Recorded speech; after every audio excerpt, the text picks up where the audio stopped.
শ্রী শ্রী বাবা বিশ্বকর্মা জয়ন্তী উপলক্ষে বাস মালিক সংস্থা, ব্যবসায়ী সমিতি ও বিএমএস অনুমোদিত ই-রিক্সা, অটোরিক্সা এবং ত্রিপুরা বাস চালক সংঘ নাগের জেলা শাখার উদ্যোগে এক রক্তদান ও বস্ত্র বিতরণ অনুষ্ঠানের আয়োজন করা হয় রবিবার। সনাতন ধর্মাবলম্বীদের অন্যতম বড় উৎসব হচ্ছে দুর্গাপূজা। আর এই দুর্গাপূজায় ঢাকে কাঠি পড়ে বিশ্বকর্মা জয়ন্তীতে। আর এই বিশ্বকর্মা জয়ন্তী উপলক্ষে সমাজের দুর্বল অংশের মানুষও যাতে দুর্গাপূজায় রামনন্দের সামিল হতে পারে, তার জন্য বিশেষ উদ্যোগ নিয়েছেন এই সংগঠনগুলি। রবিবার গরিব অসহায়দের মধ্যে সংগঠনগুলির উদ্যোগে বস্ত্র বিতরণ করা হয়, পাশাপাশি স্বেচ্ছায় রক্তদান শিবিরেরও আয়োজন করা হয়। উপস্থিত ছিলেন মেয়র দীপক মজুমদার সহ সংগঠনের সদস্যরা।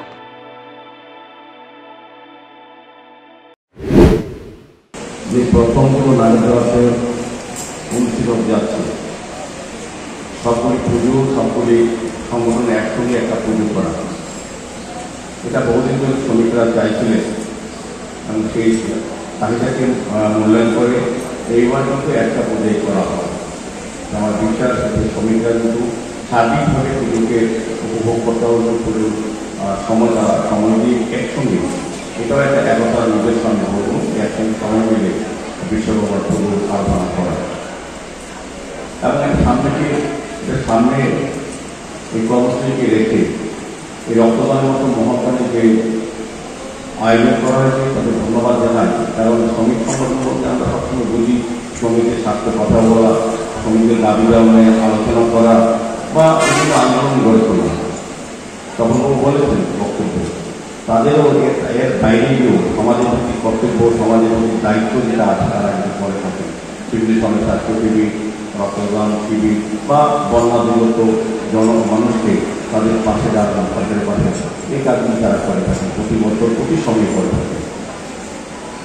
রক্তদান এই কারণে আমি মহৎদান বলবো, আজকে যারা রক্ত দিচ্ছেন বা রক্ত গ্রহণ করছেন তারা জানেন না তাকে রক্ত দিচ্ছিলাম কে ঘটে। এখানে একমাত্র জায়গা হচ্ছে যে রক্তের মাধ্যমে যা ধর্ম বর্ণ সমস্ত কিছু বিভেদ মিটে যায়, একটা রক্তের শুধু একটা রক্তের মাধ্যমে। আর যারা রক্তদান করবেন আমি বলবো তাদের জীবনের শ্রেষ্ঠ কর্ম এবং শ্রেষ্ঠ মানব ধর্ম তারা পালন করছে। আমরা দান করি, আজকে যারা রক্তদান করবেন নির্দিষ্ট করা আছে, রক্ত দেবেন, তাদেরকে টোকেন দেওয়া হয়েছে বা সরকারভাবে যখন কোনো অনুদান দেওয়া হয় তখন আগে থেকে লিস্ট তৈরি করা হয়, কে পাবে কাকে দেবে, কতটা দেওয়া হয়। কিন্তু আজকে রক্তদান শিবিরে যে টার্গেট আছে এত ইউনিট, তারপর দেখা যায় অনেক নতুন নতুন লোক এসে রক্তদান করে যায় এবং যারা তার লিস্টে থাকে না, তারা কোনো যা ধর্ম লেখা থাকে না, কে দেবেন রক্ত বা এই রক্ত দ্বারা কোন মুমূর্ষু রোগী বাদ দেবেন। যারা রক্ত দিচ্ছেন তারা শুধু একজন মুমূর্ষু রোগীকে বাঁচাচ্ছেন না, এই রক্তের উপাদান থেকে 4টা জিনিস উপাদান বের হয়, এটা বিভিন্ন রোগীকে সুস্থ করা যায়। পাশাপাশি যারা রক্ত দিচ্ছে আজকে তারা জেনে নিচ্ছে তারা কতটা সুস্থ, যেমন অন্য লোককে বাঁচাতে নিজেও শারীরিকভাবে আগামীতে সুস্থ থাকবেন কিনা আজকে রক্তদানের মাধ্যমে কিন্তু ডাক্তারবাবু বলে দেবেন আপনারা কোনো কঠিন রোগের আক্রান্ত কিনা জানিয়ে দেওয়া হয়। কাজে অন্যকে বাঁচানো যায়, নিজেও সুস্থ হয়ে বাঁচানোর কিন্তু জায়গা হচ্ছে রক্তদান শিবির।